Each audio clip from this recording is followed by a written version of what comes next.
Hello and welcome to the Hot Now Here Spurs Fans Podcast, a podcast from Proper Spurs to all the Proper Spurs around the world.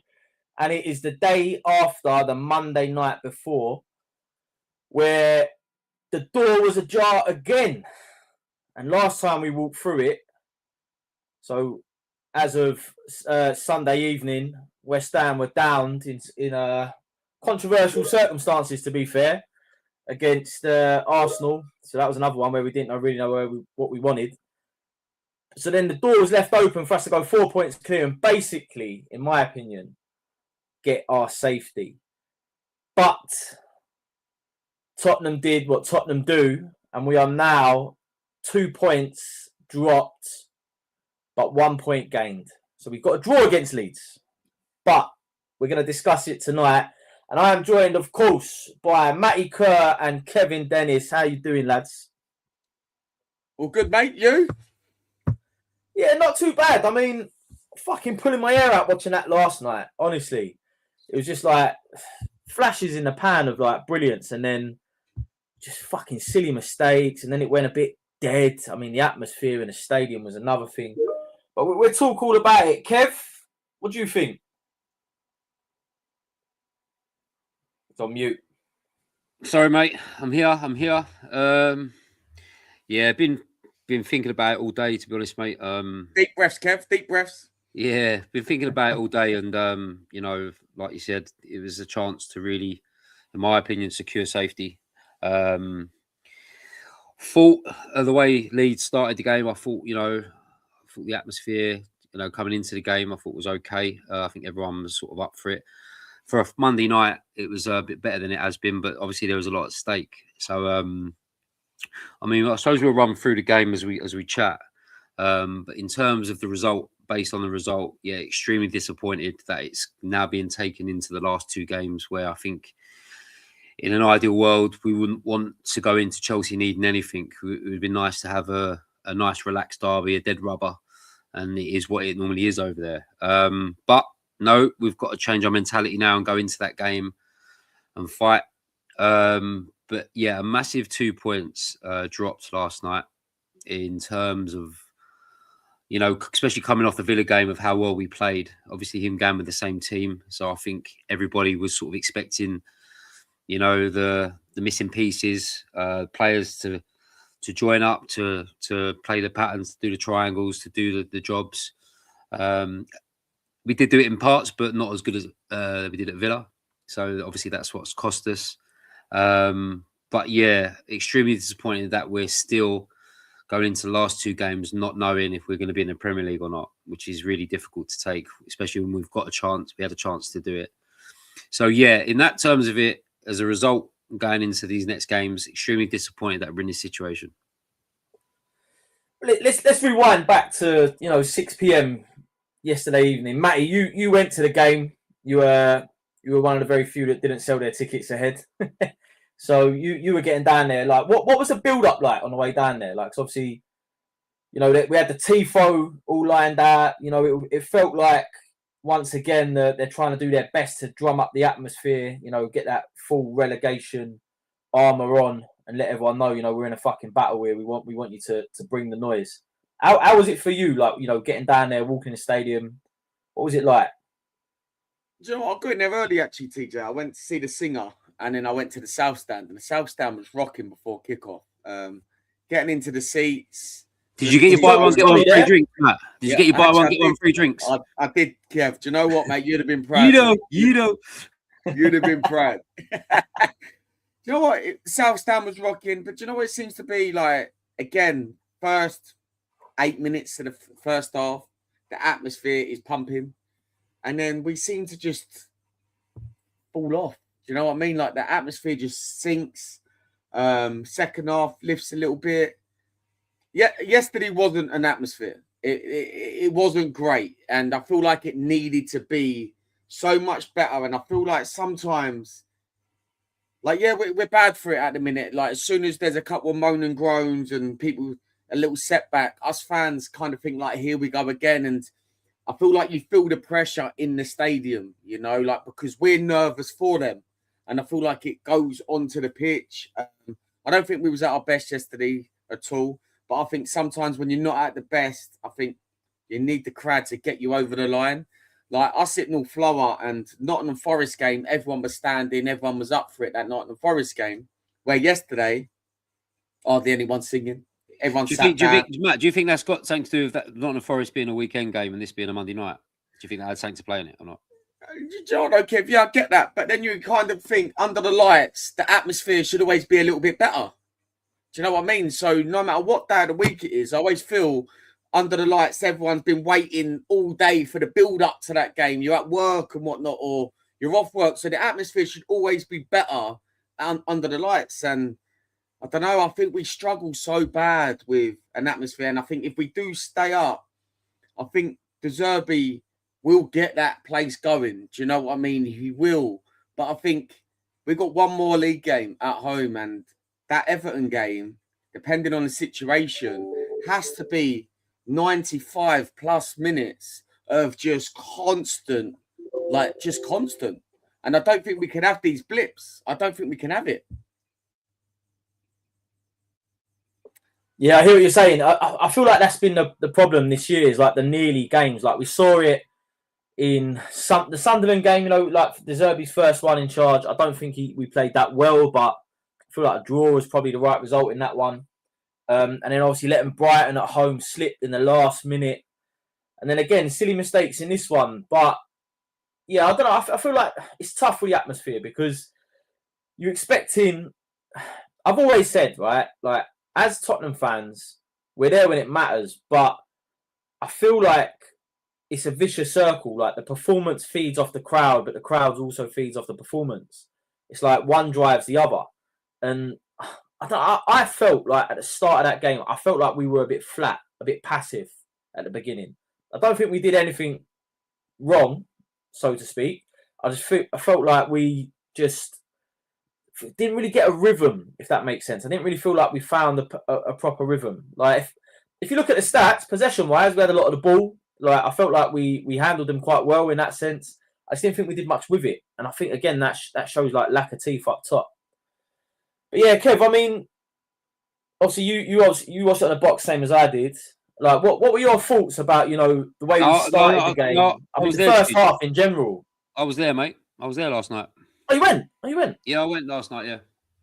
Oh, I thought you threw in a towel like I did. I'm the plastic one at the moment. I'm loyal, Tidge. Here we go.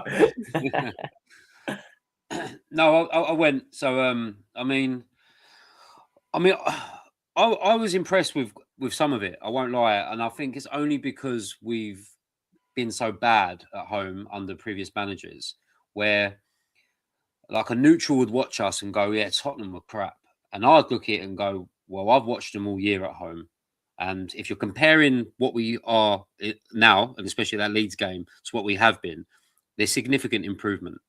And that's probably saying how bad we was, because it looks quite average to every other supporter. But for me, I was impressed with the energy of pressing. I mean, we forced Leeds into making a lot of mistakes yesterday just by being hungry. And he's also brought in us being hungry to get the ball back instead of just being passive and standing around. So I was quite impressed with that. I thought Leeds were there for the taking yesterday in terms of making mistakes at the back, and their goalkeeper as well, and being way too casual. And we pressed really, really well. I think what you alluded to just a minute ago about the front three, I think that was a major factor yesterday of why we probably didn't score more goals in the game and win, because we were quite toothless up top, and we really just don't have a proper centre forward. I mean, a few people were in, I don't know about you boys, but a few people in the pub when I got into the coach after were saying Moani had a good game. I thought Moani put himself about, but I also thought he lost the fucking ball a hell of a lot last night.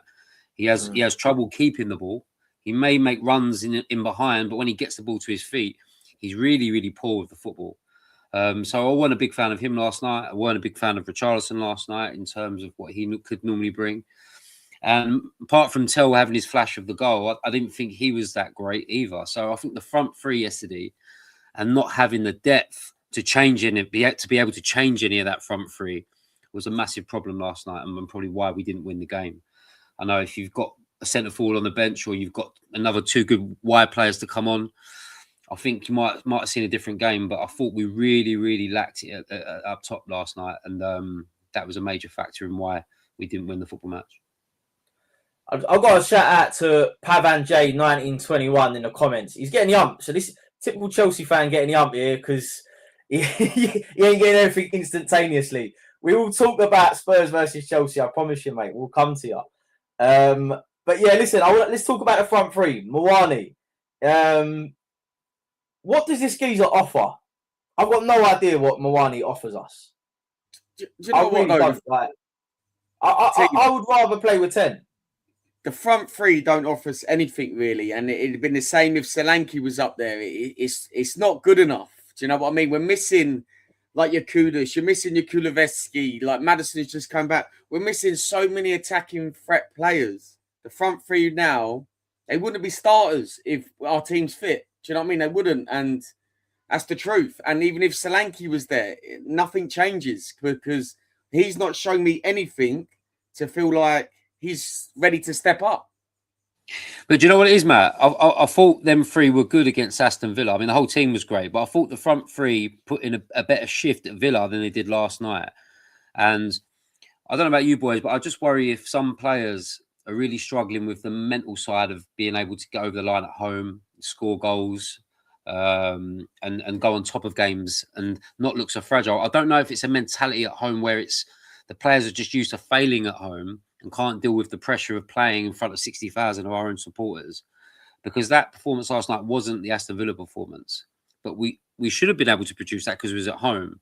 So I'm wondering if there's a mentality issue with being able to get over the line at home and win football matches against clubs, you know, really that have sort of checked out in being Leeds. And I'm wondering if there's a you know, an inner problem there in the core of being able to do that because we're at home and our record is horrendous at home. I don't know. I don't know what you boys think about that. It's definitely an issue. The last home game we won was at the beginning of December against Brentford. So that shows you how long ago the last home game was that we won.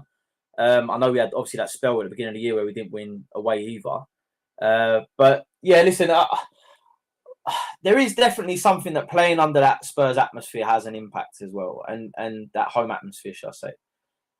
But on the flip side... It's the thing, sorry, Tej, it's the thing that Matt's just alluded to there about the supporters. I think the moans and groans, them players, I don't know if they've got it in them to, if things are going wrong, at home, can we switch it in mid-game and turn it on their head? Even after the Tell goal, I still think it went quite flat again after that, and it's just like, you know, that the crowd were up for it after the Tell goal. Why couldn't we then go on and then score another one and go on the attack that side and eradicate this hoodoo we've got at home? But we didn't. We made a mistake with Tell and the penalty, and then sort of once Leeds scored, they kind of got on top of us, and we probably had a big chance of losing that game. The way Leeds sort of decided to come alive, and that's the thing. It's like, why can't we take the big moments in games and capitalize on them? But we seem just to make one mistake, and if it is the crowd, the players drop, and the whole thing drops. And it's like, is that the real problem at home? Why we can't get over the line? Well, let's talk about big moments, because I mean you've alluded to a couple already, but we'll get onto them individually. But Matty, Richarlison, like, basically misses an open goal for 2-0, and for me, that, like, you've got to be burying them chances when you're in these fights and you're in front of goal and you've got the whole fucking goal to aim at. You've got to at least hit the target, even if you fucking like hit the keeper. At least hit the target, but to put it over the bar from that close, this comes back to what we've been talking about already in the beginning of this podcast. Is that it just does? There's nothing that's being offered from the front three, in my opinion. Like, I've loved Richarlison so far in this relegation mix because he does give you that fucking shithousery and that player you want to get in amongst it. But Matty, like, that moment where he misses that goal, like, I feel for me that's the point where I started thinking, this might not be our day here. Yeah, I've not even seen that back, you know, TJ. I see it on the other end. So that was the south stand, wasn't it? Yeah, it comes across and basically it falls to his feet and he sort of puts it over the bar. I've not even seen it back. So when I first looked at that, I thought I didn't realise, and then they give a goal kick. I thought, Richarlison missed that. And I've still not actually watched that back because there's been so many other talking points. I've not gone back to that actually thinking, like, I've completely forgot Richarlison missed that. So, yeah, mate, I've not seen it back to even talk about it really, but the way it looked from where I was, it was a stinking miss. But I've not gone back to look at it, But yeah, goals change games, and if we'd have gone 2-0 up there, things change. Yeah. Also, boys, when you're down the bottom like we are, it is literally fine margins, and we've had to learn that now being down there. That if you don't take chances in games, and you don't get the points that you need to get to survive with 3 games left, it could be fucking crucial. And when you have little moments like that at 1-1, 1-0 or whatever to make it 2-0, they're the sort of chances you at this moment, at this time of the season, that you look back on and think, if he didn't do that, if we did score that, the whole game changes. We do this podcast, a team that is definitely going to be in the Premier League next season. And it's we've had to learn that as supporters, that it really is fine margins. And if you're lacking quality up there, because he has no reason to have no confidence. He's just come off a flyer against Villa, Richarlison, and the front three. There's no reason why you should lack confidence, but it still happens, and it's literally them sort of slim moments can define where you're going to be next season when you're down there, and they're so important, Well, let's talk about something positive, because I mean, before this, I actually thought he was winding me up. I thought we should have took him off, but till the ball lands to his feet, and I mean, what a fucking whip! I mean, Matty, I don't know what it looked like from where you were sitting, but even on the box, like just that little. I think the ball fell so kindly to him as well. He sort of just got it, and it sort of. I almost want to say he had his foot on top of it, which kept it close to him, because I feel like if it had rolled a bit further away from him, defenders might have got there before he even got the shot off. But it felt lovely to him, and obviously he just whips it in the top corner. But what was that like to be in a stadium for that goal? No, it was a good goal.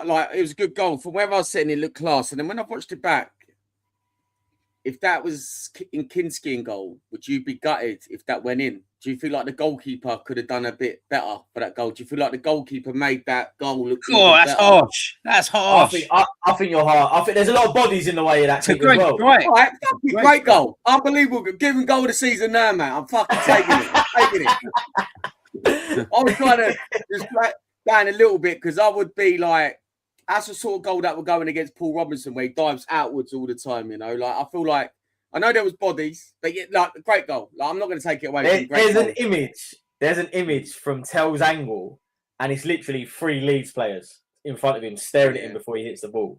And Matty's wondering why. I've been a bit harsh. Great goal, but I'm not going to take it away from him. I'll let Kev build up his praise, because we're about to shoot the guy back down. So let's just talk about praising Tell. There's sort of good things now before we absolutely slate the cunt. But no, I thought it was a great trap. I mean, the way he sort of controlled the ball and killed the ball dead to get the strike off, I thought it was a great goal.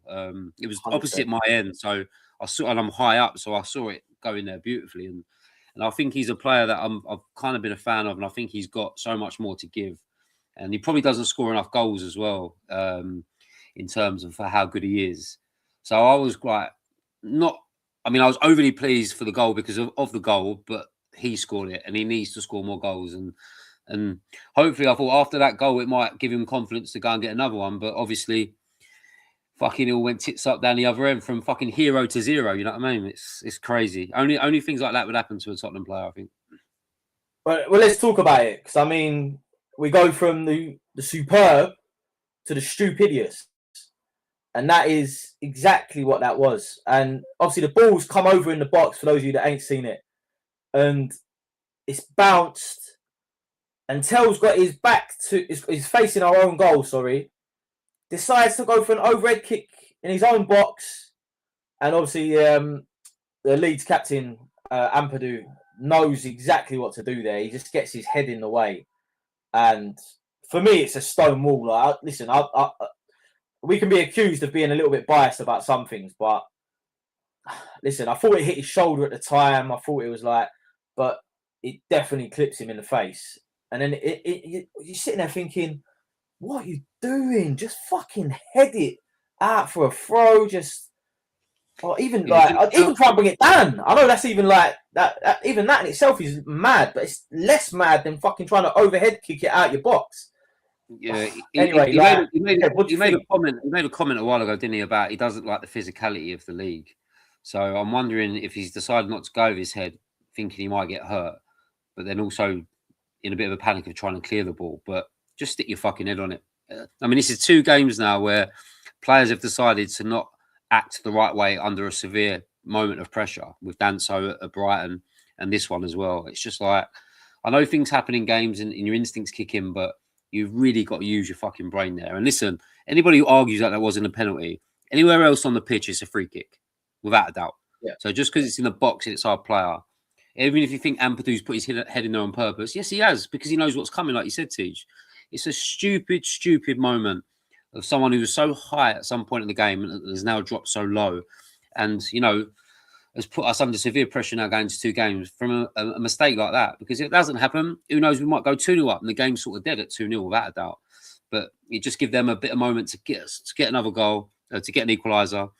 And then the onslaught come on after that where they got a bit between their teeth and they could have won it. But fine margins, again, fine moments can change games. And I think that changed the game for us in a negative way. Yeah, so like you say, listen, I just want to say, actually, just while we're on the point, De Zerbi come out after the game and spoke about the incident. And I actually like the way he handled it. He said, look, he's young. He made a mistake. He said, it's not even really a mistake. He just made a bad choice.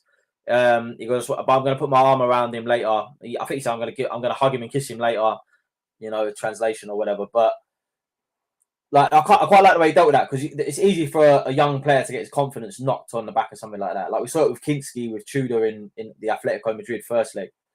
So yeah, I really like the way he handled that. But then, yeah, like you say, Kev, the game goes on, and for me at that point, Leeds are in the ascendancy. We feel like we're giving up ground and territory on the pitch. I feel like most of the game is played in our half at this point. And then they're getting these little breakaways down the line and getting in around the back. And we get 13 minutes of fucking injury time. And I'll tell you what, mate. Like, where did that come from? Where did that come from, by the way? Everybody in that ground was like, what the fuck? I mean, I went for a piss when he made the collision with Tell. I went for a piss because I just thought, I don't know what was happening. I was dying for a piss, and I've come back and it's been the penalty. So I don't know how long, you boys can tell me more. I don't know how long that went on for, but where the fuck did the 30 minutes come from? Because when I saw the 30 minutes, I thought, all right, now we can go and win this. But when did that 30 minutes getting about 7 or 8. I thought it was getting. Yeah, I thought it'd be about 8 because of the VAR moment with the penalty. And when we started 13, the first half, it's unheard of in a game, isn't it? 13. When we started the first half, Kinski punted the ball up top, then in Rodon, I think he was, went down with a head injury for 2 minutes. Yeah, but 13 minutes, man. No, I thought it was about 8 minutes, 7, 8 minutes. Yeah, it's unheard of. Anyway, but we took it, and I think we wanted it at that point, right? We're sitting there thinking we'll have that.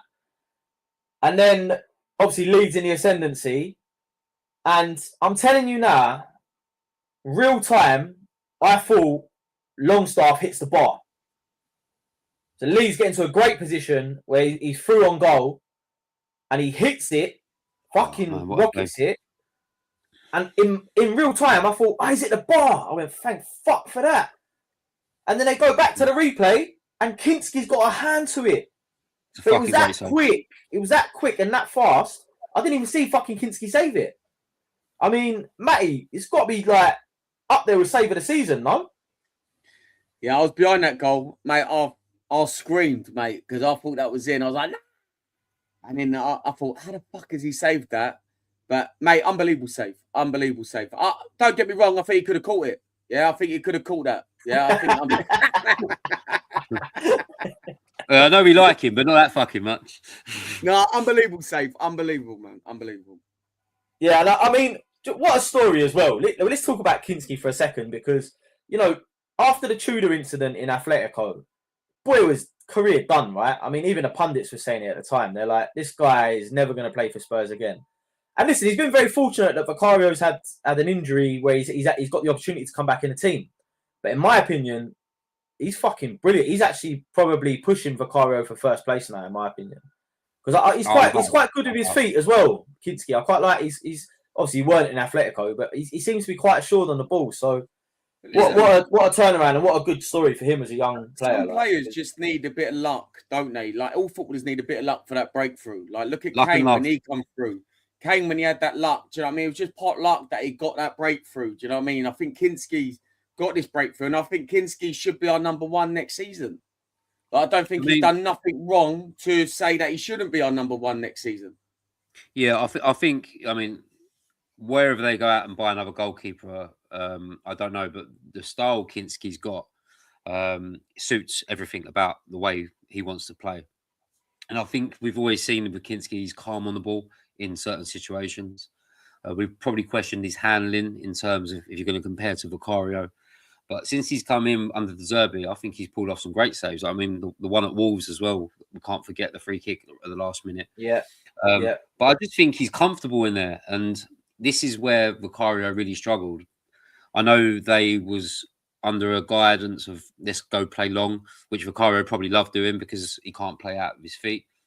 But now you're playing the way you're playing, you know, you need a goalkeeper with great feet, and he is that.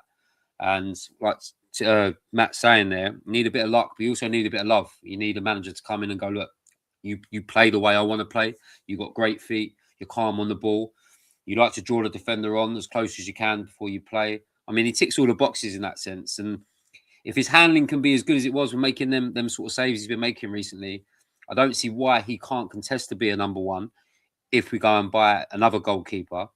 But it'd be nice to have two really good goalkeepers who can play the same way and have the same strengths in the team next season, instead of having one that can do one thing and one that could do another thing, but they both, you know, are both so different. We need, if we're going to play one way, we need two goalkeepers that can play that way.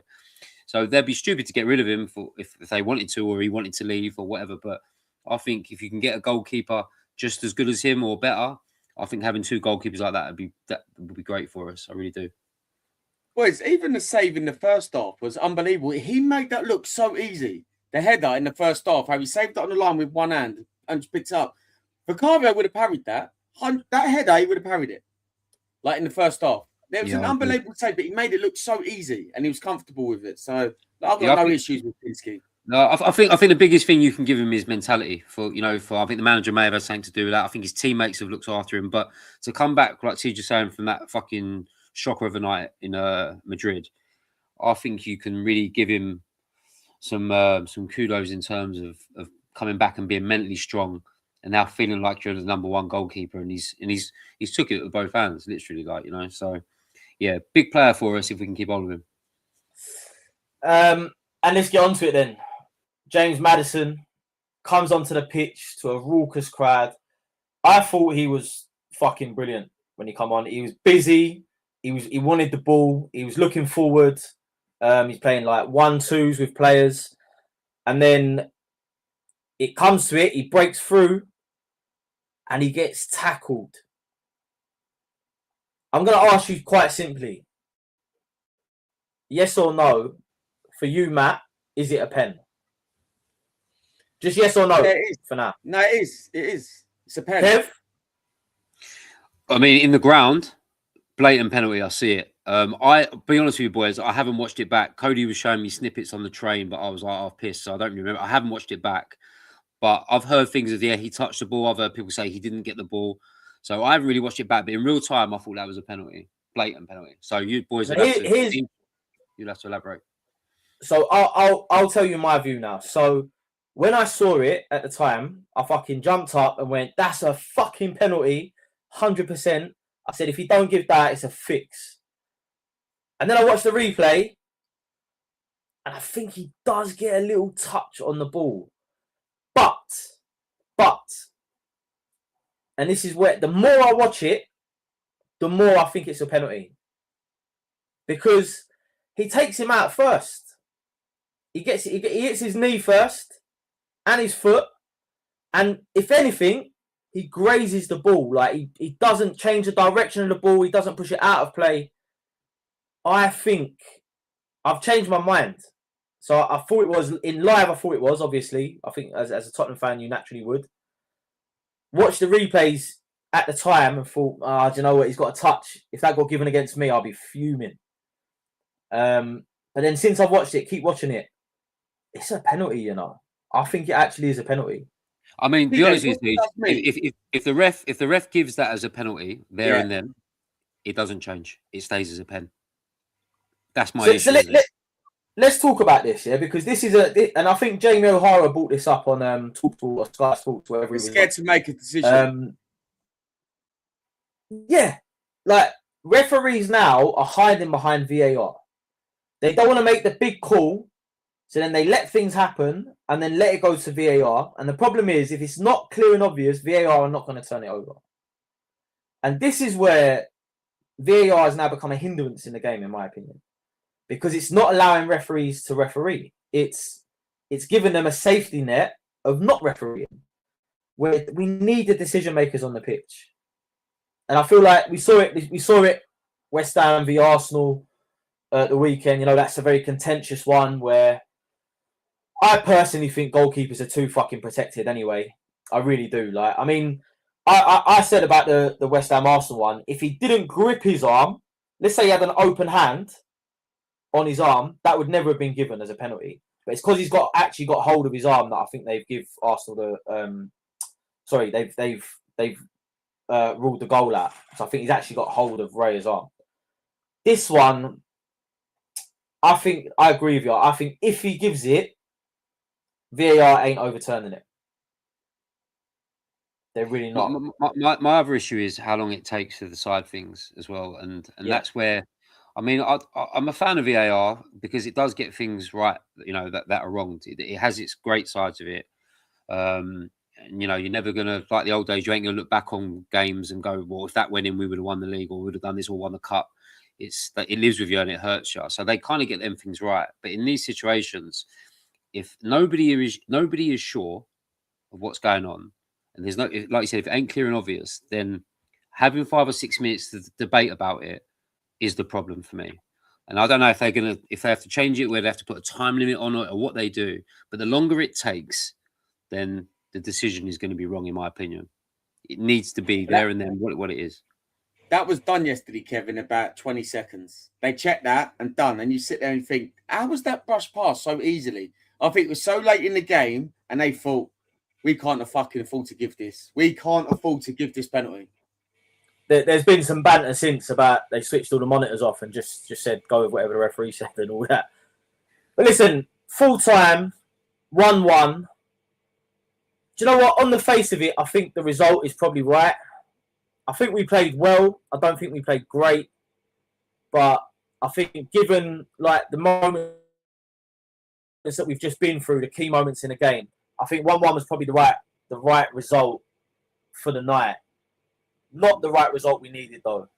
Yeah, up until they scored, though, Tej, I thought we kind of dominated the game. Well, not in such like terms of like peppering the goal and all that, but I thought we were the better team overall in the game.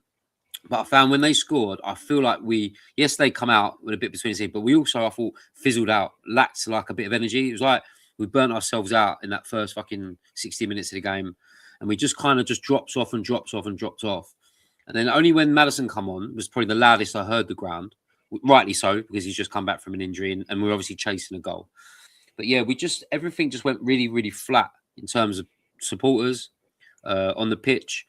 And I think that was a major issue yesterday, and probably why Leeds, like you said, got into the ascendancy a bit and tried to nick it, because I think we just stepped off a bit, and whatever reason that is, I don't know. But I mean, if we would have finished the game how we started it in the first half, we might have gone on and nicked it. But like I said, it's fine margins. It's fine margins in terms of decisions, referees, taking chances like Richarlison's. It's fine margins. And if you don't get them right, I mean, at this point in the season, it could prove to be fucking really costly, you know. And on that note, and the title of the show is 1 point gained or 2 points dropped. What is it, Kev? For me, 2 points dropped. I think just for the way, obviously, their goal winning, the stupidity of it, the chances we did create, the Richarlison miss, and just stepping off a bit and letting them have it. I do think it was 2 points dropped, considering what was at stake for the game. But I do think if we would have had depth on the bench in the top three, the front three, it could have been different. But we didn't, and we have what we have. But the way we started it, I think it was 2 points dropped massively in terms of the magnitude of what could happen now, repercussions going forward. Matty, do you feel the same? I mean, on the weekend, we actually moved a point further away from the relegation zone with West Ham losing. So we actually gained a point on them. So, I don't know, do you feel the same? Do you feel like it's 2 points dropped? Bit of both, TJ. I think 2 points dropped, but it could be a point gained if we end up standing up on goal difference. If we can get that extra point. If West Ham lose on the weekend, all we need is 1 point in 2 games, and in that 1 point that we got yesterday kept us up. So time will tell. It's disappointing that we didn't take the opportunity, but I'm thinking positive on it, and I'm looking at.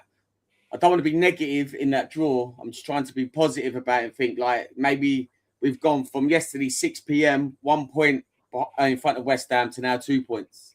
So we're a point ahead of West Ham, and all we need roughly, potentially, I'm going to say is 1 point to stay up, depending on the Newcastle game, you know. And I do think Newcastle will beat Sunderland.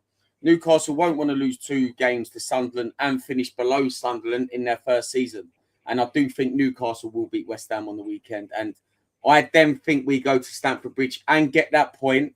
But then it goes to the last day of the season where we're 3 points clear, but with a massive goal difference. But we'll stay up.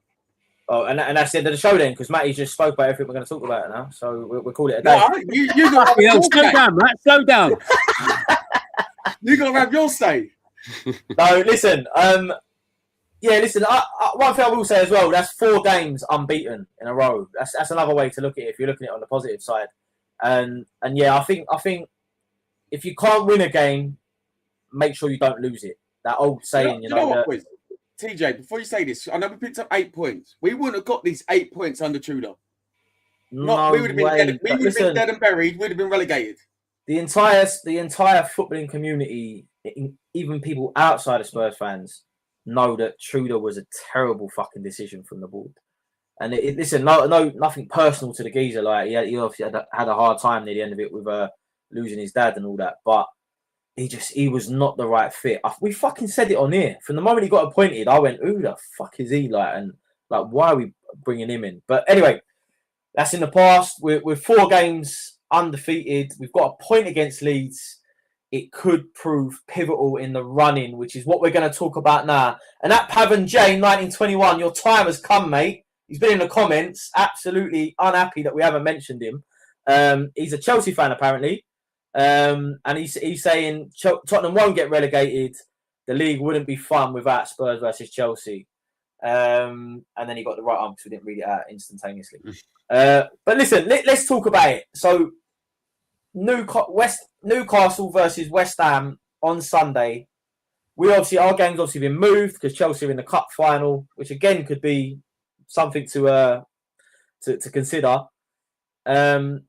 What happens in that Newcastle v West Ham game this weekend? I think, it being Newcastle's last home game, I don't know if I'm clinging on here a bit or what. I mean, it wasn't great against Forest, but that was away from home. I mean, it's their last home game of the season, so I'd expect them to really put a shift in. But the West Ham won't go without fighting. That's the thing. And Newcastle are going to have to be at their best to beat them.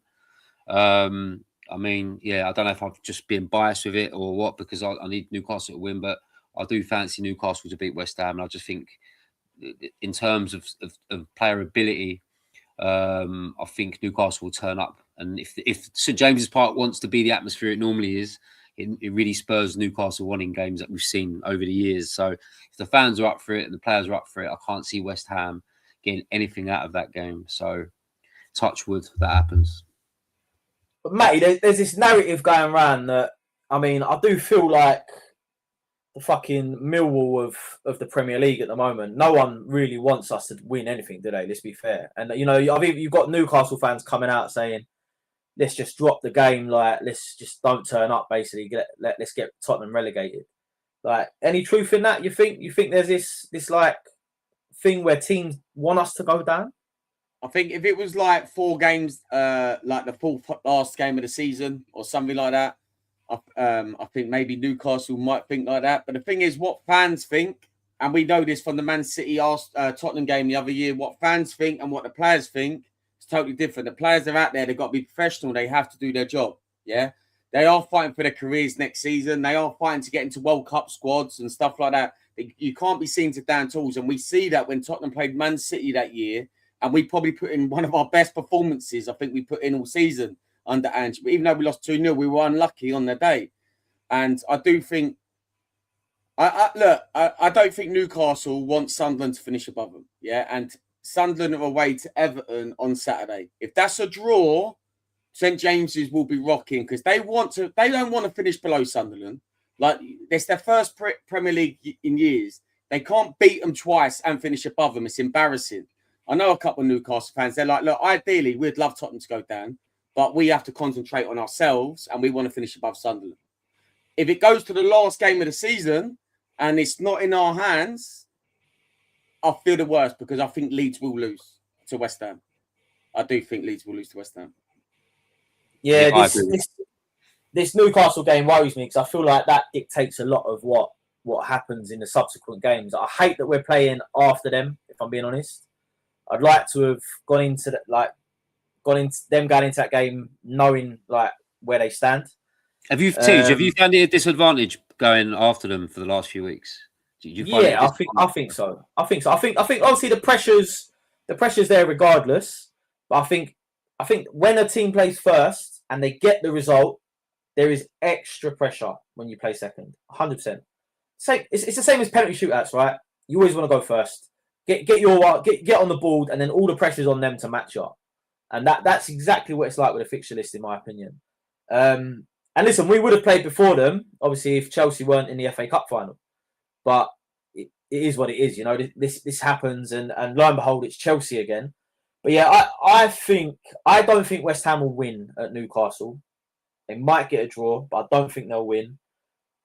Which means we still need to get something at Stamford Bridge, which we've only done once. And when I say something, I mean a win. But even a draw is hard to come by at the Bridge. But we've only got a win there once, which I was there for. I think it was 2017. I want to say. And yeah, it's a rarity. Like we say it all the time. The games we write off are like Chelsea away, Arsenal away, Liverpool away. We just don't get anything at these grounds. But listen, they are fucking shit. Chelsea are shit at the moment. I know they got a draw against Liverpool, but they're fucking shit as well. So we've got a load of shit teams playing each other because we're shit as well. So what happens at the Bridge? This is a big fuck. This is the biggest Chelsea Spurs game since the Battle of the Bridge. Yeah, I tell you what, Tej, I've got Battle of the Bridge vibes going into this massively. If we had any other manager at the moment that we've had before, I think we get rolled over. I know there's a mentality thing there, and I'm one of the first to say, you know, Chelsea game is always a write-off, same as your Arsenal's, your Liverpool's. I mean, it's the facts are there. It always has been. But I've seen, and people might be shocked by this because I'm normally someone who always thinks bad when it comes to these things. But I think there's enough in this team and enough in this manager to send them out to go and fight. And if the result doesn't come our way, but we've battled there, like we did at the Bridge, and we stick it on them and make the game hard for them, I can half swallow that. But I think we'll turn up in that game. I think we're going to fight. I think we're going to battle. It could be another game where fine margins with decisions, red cards, it's got that sort of thing about it. I think the referee, whoever it's going to be, is going to fucking have a right field day in terms of being able to keep control of it. Chelsea are playing shit. They're going to want to win. They hate us. They're going to want to relegate us like every other club, but Chelsea will want to do it more than anybody. And I'm saying more than Arsenal's and everything else. Chelsea and Tottenham is a big, big rivalry. So when you've got this, on the plate of what's going into this game, Chelsea must be licking their lips thinking, fucking hell, if we can always beat them like we normally do, but we can send them down, it'll be fucking their biggest highlight of their season, without a doubt. But I've seen in recent games that we are up for a battle on the pitch. We've got the right players to go out there at the moment in Palhinha, Bentancur, Gallagher, to go out there and have a fight. And it may shock people, it may shock you boys because you know me so well, but I think we go to Stamford Bridge and we battle and we fight and we nick a point. I really, really do. And if West Ham drop points, that point will be more or less safety. But I just think we're going to go there and we ain't going to be the pussycats that we normally are. I think we're going to go there and De Zerbi's going to fire them up and we're going to fucking fight and we're going to nick a point. I really, really do. And it's unlike me to say that, but I just think there's so much at stake. And it's going to be such a bitter rivalry game. I just think Spurs will have to fight to get something out of it. The football might go out the window, but it's just going to be a battle out there. If they can nick a point, then like I said, it's more or less we're safe if West Ham lose to Newcastle. But like you said, them going first will set the precedent for that game and what it means. And like you said, it's just where the pressure comes in.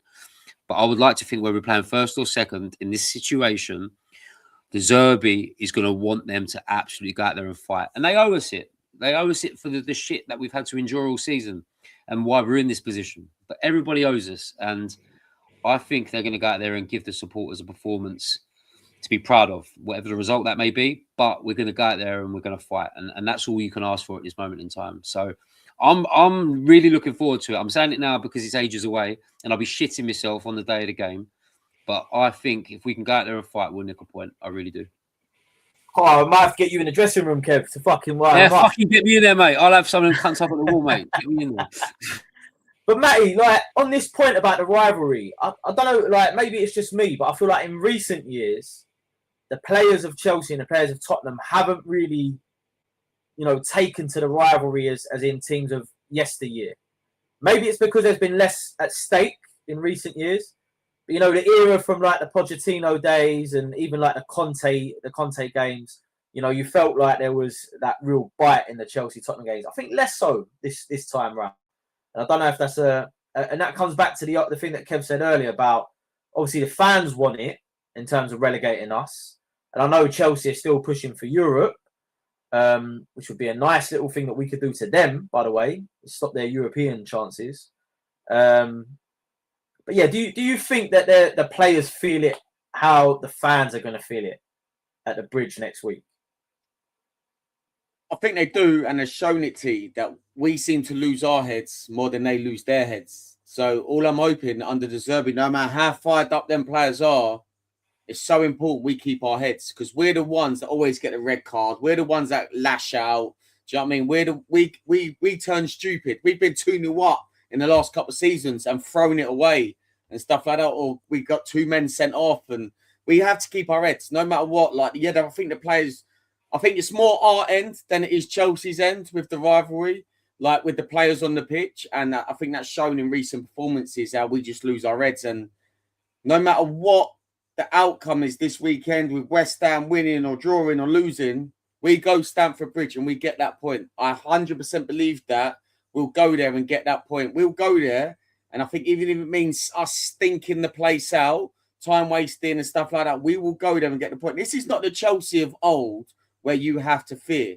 Do you know what I mean? But I do think we can go there and 100% get a draw. Well, we have to keep our heads, T. We have to keep our heads. We can't let the whole occasion get to us. Them players have to be so disciplined in what they're doing. Because knowing us, we'll get a stupid red card out of nowhere and you think, it's happened again. And we just can't afford for that to happen. We need 11 players on that pitch and everyone fights for each other. Yeah, that normally happens in big games for us. We play these sort of games and we dominate it and you think great. And then as soon as you get a fucking silly decision like a red card, it all goes to shit. And that's typical Tottenham over the years. So I believe, Matt, 100% there. If you can keep your heads, because Chelsea are going to come out and they're going to want to fucking hurt us. And they are going to, you've got shit cunts like Cucurella and Fernandez and all that, leaving bits on people. Bentancur short-tempered, Palhinha short-tempered. I mean, it's all there to be an absolute explosion of a rivalry, of a battle of the bridge type. I mean, if it isn't that, I'll be very, very surprised. But yeah, Matt's right. We've got to keep our heads. If we do go 1-0 up front, we've got to be game smart. Like you said, the dark arts have to come into it. But yeah, I think it's there for us. I really do. And I'm never confident going over there. And I'll be honest with you, even if the relegation thing weren't a thing, from what I've seen of the players in the last 3 or 4 games in terms of fight, working off the ball, being physical, I think we'll give them a good game anyway. But yeah, there's just so much more now added to it. So, like you said, if we can keep 11 men on the pitch, I think we've got a massive chance of getting a point. Yeah, I mean, looking at take the rivalry aside, they're the worst performing team in the league at the moment. They're 1 point from the last 6. So, I mean, they're there for the taking. But this is Chelsea versus Tottenham, and it is never scripted. It never goes to the way you expect it. So we hope we go there next week. We hope we put in a performance and we hope we get something. Listen, if West Ham lose to Newcastle and we get a point, our goal difference keeps us up regardless of the last game of the season. But yeah, it's a big one. It is probably the biggest Spurs-Chelsea game in a decade, and Premier League status is on the line. We have been the Heart Now Here Spurs Fans podcast. Keep following us on all the socials. We're on absolutely everything. If you like Pav and Jay and want to follow us live, you can get on the YouTube and on our Instagram. We stream live every after every game. Basically, we come on here and we do the podcast. It's great to get you guys involved, and we're still looking for people to come and join us on the end of season show, which will be some point after Everton. So if you're interested, please get in touch through your usual socials. Come speak to us. We're at the games. You know where we sit. We're always, the pubs we go and we're always in and amongst it. So if you want to come up to us, talk to us, even if you don't want to be on the show, we're happy to have a chat about football. But Battle of the Bridge, Part 2, next Tuesday, up the Spurs. Do.